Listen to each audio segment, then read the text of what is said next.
This video was sponsored by Manscaped. More about them later in the video. I was working on this video for about a month. It was supposed to be one quick return to talking about Riot's MMO one last time, because people really wanted me to talk about mounts for some reason. So I caved in and I thought, sure, we haven't talked about the MMO for quite some time. What harm would there be in hopping back in for some quick fun? Well, here we go again. I was pretty sure I was done talking about Riot's MMO for some time. We covered the already existing base world. We talked about the kinds of characters we can find there. We talked about the already established villains and bosses. We talked about the legendary weapons forged by the gods of this universe. We even talked about the fact that League gave them some amazing data for fair monetization. And still, people want me to talk about the still unannounced Riot MMO. Specifically, from the day I released my first video on Riot's MMO, people really wanted me to talk about mounts.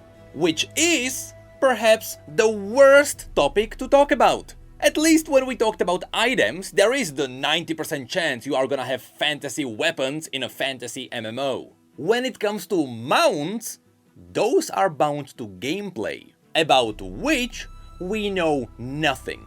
We don't even know if riding mounts is gonna be part of the game. And still, people really wanted me to talk about it. And in the end, it all changed when Riot revealed a new Legends of Runeterra card.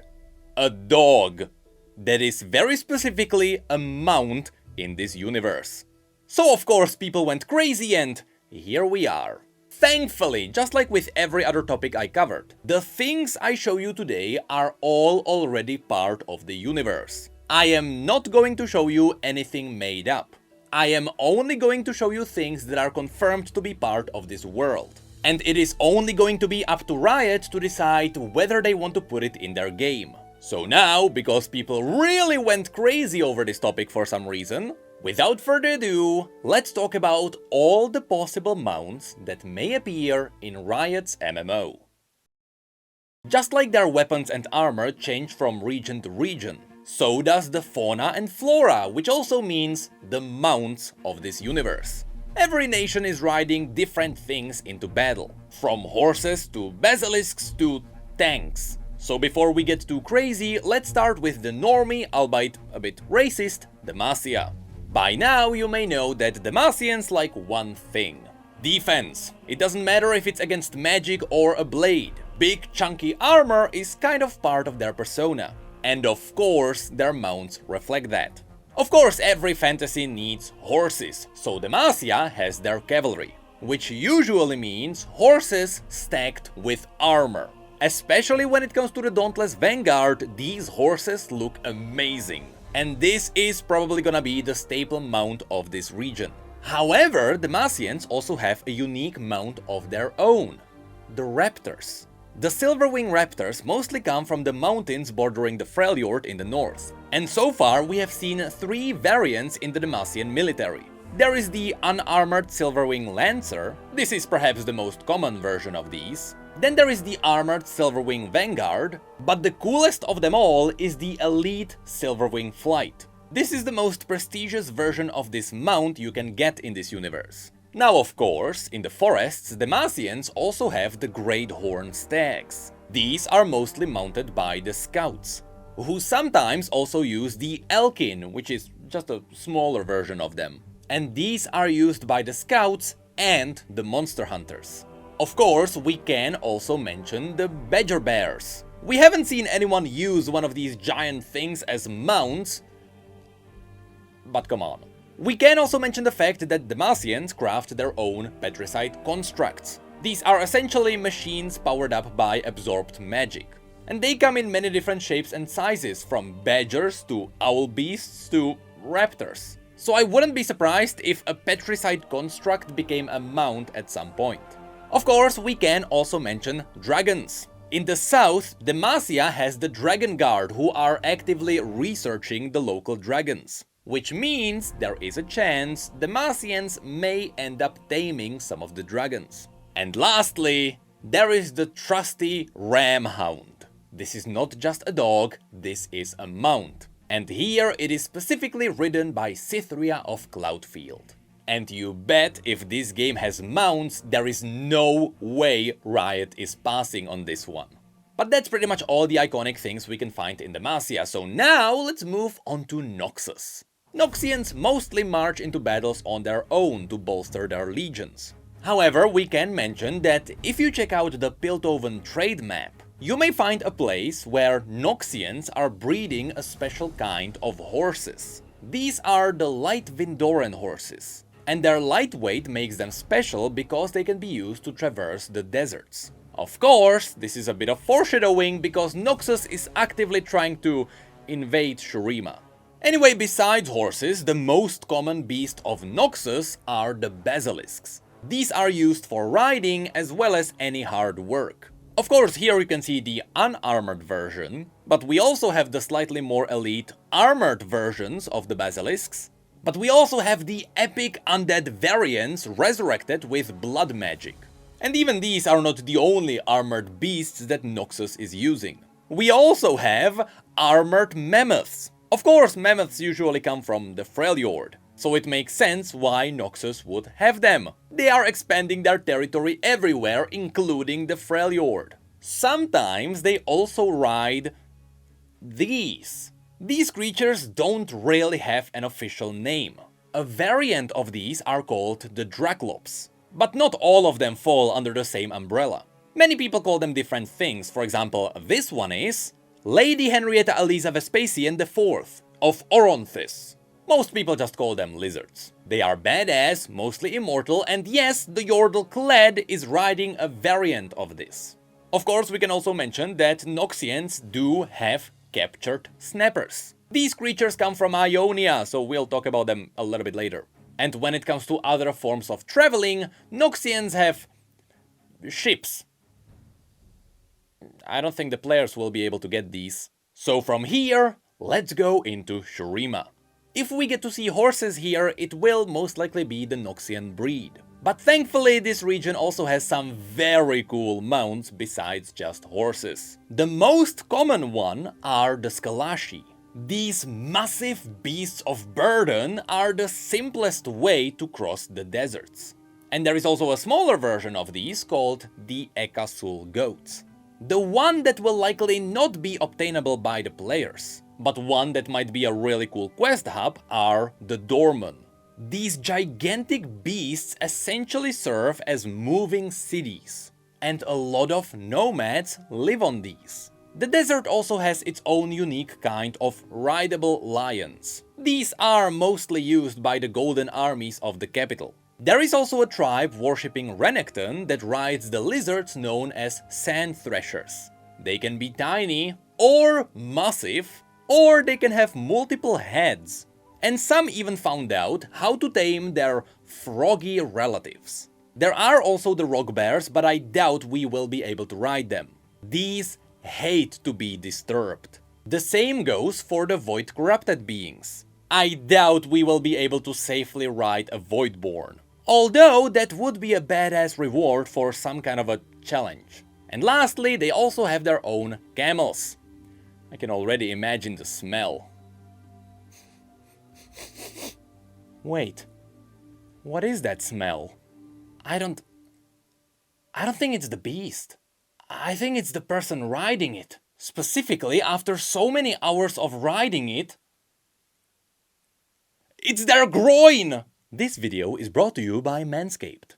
Are you excited for mount farming, but your dungeon grinding creates a foul odor where the sun don't shine? Be honest with me, you're an MMO player after all. Well, when it comes to good hygiene, Manscaped got you covered. With their latest performance package 4.0, you too can tame the mounts in the bushes. Any MOBA player would know that a misplaced bush is a recipe for a disaster. The buildup of sweat and bacteria can lead up to swampy feelings. Not to mention that the bush itself is hiding your precious mount, which is where the Lawnmower 4.0 comes into play. This trimmer was designed to deal with unruly bushes while helping prevent nicks and cuts, so that your mount comes out unscathed. It is also waterproof and cordless, so you can even use it to tame underwater mounts. And its LED light makes it usable even in the darkest dungeons. The performance package also includes 2 products to help with scaring your party members away. the Crop Preserver Ball Deodorant, and the Crop Reviver Ball Toner Spray. After hours of mount farming, one could use an on-the-spot refresher. The Crop Preserver Ball Deodorant helps you feel fresh and ready for another mount run, while the Crop Reviver functions as a lifeline for the last few runs of the night. Whenever you don't have the time to shower, the Crop Reviver is the perfect solution. 2 quick spritz down below is just enough to please the RNG gods. Can you smell it now? Can you smell the fresh mount drop coming through your nostrils? No, you can't! Which is where the Weed Whacker nose and ear hair trimmer comes into play. It's just the right tool to clear the pathway to a successful run. For a limited time, if you purchase the performance package at manscaped.com, you will get 2 free gifts. The Shed Travel Bag, guaranteed to increase your inventory slots, and the Manscaped Anti-Chafing Boxer Briefs. This epic quality item increases your charisma, with a gamer-growing passive ability that keeps your high-friction areas cool. So what are you waiting for? Get 20% off plus free shipping when you use my code Necrit at manscaped.com. Use the link in the description and start your mount farming journey today with manscaped.com. The ad is now over. So now let's move on to the Freljord. Of course, in the north, horses would freeze. So instead, the Wintersclaw tribe decided to ride the Druvask boars. These come in all shapes and sizes. Some can be pale and others can be dark. Some can be massive and others can be smaller. Regardless, these are some of the more popular mounts here. We then have the Elnuks, who act as the cattle of this region. Many people herd them for food, but they can also ride on them. The Scarthane also rides this beast. It was never really explained what this one is, but I know one thing for sure. It looks cool. And in some rare cases, you can also ride the wolves, because they are massive in this region. Of course, there are also the mentioned mammoths, but anything else would freeze here. So now, let's move on to Ionia. Ionia is all about people being one with the nature. So really, Riot can turn any of the crazy beasts here into mounts. From the Windfarers to the Jeweled Protectors to the Scaled Snappers, which sometimes get kidnapped by the Noxians for entertainment. Truth be told, Ionians rarely ever use mounts because they don't really wanna bother Mother Nature. And when they do, they go all out. I'm not sure if Riot can actually pull this one off. Targon is a massive mountain. Everything is vertical. You don't have too many options for mounts here. There are 3 native animals that are somewhat used by the locals. The Ibik, the Tamu, and the Bolor. These could be potentially used as mounts. We also have the Targonian wingless dragons. A smaller variant of these could be used as potential mounts. The same also goes for the Stellarcorns. This is the closest you can get to unicorns in this universe. And lastly, there are also the Ibex goats. Sometimes these goats are actually used to traverse the mountain. Because, well, goats are actually good at that. But besides them, Targon doesn't really have too many mounts. So now let's move on to Bilgewater. Bilgewater is in a similar boat. Except instead of climbing mountains, everyone here is using ships and boats. And still, there is one new rideable thing here. That thing! It's a seahorse. Get it? No, seriously, I don't think we ever got a name for this beast. But it is obviously a mount. Besides this, there are also the shark-ish creatures that could be used as mounts. And there are also the weavers, which look really creepy if I may be honest. But that's really it for Bilgewater. Unless you wanna ride a gullfish or a waft rat, you don't really have too many options here.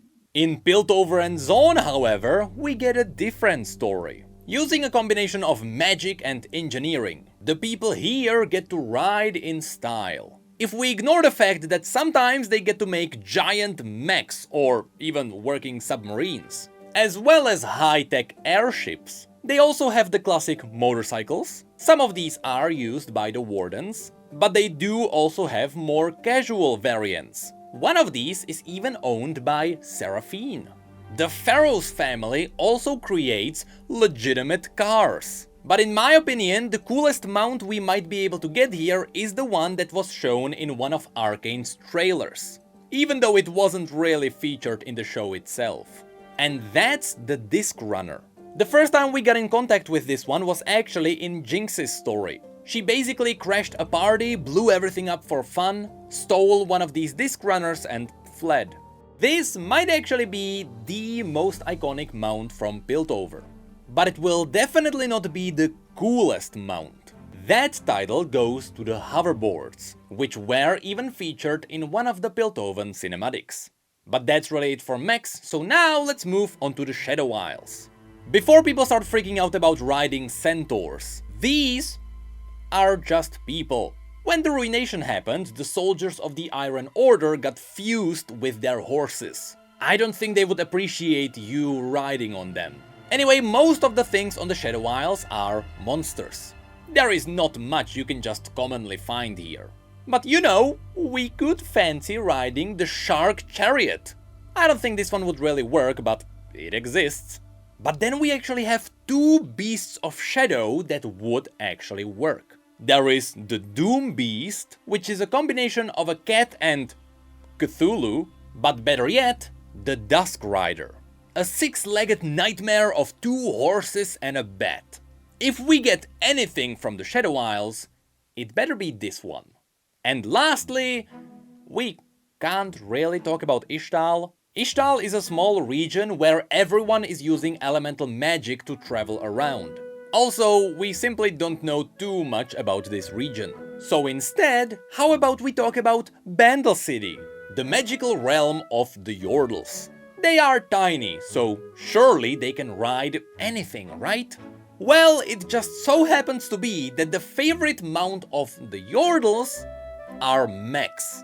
They have a mech mount based on every region. Freljordian Rambots, Piltover mechs, Targonian mech forcers, Demacian war machines, and even Ionian shadow tech walkers. They have it all. But never forget that all of these are based on Riot's legendary board game. Mechs vs Minions, which foreshadowed 4 mounts.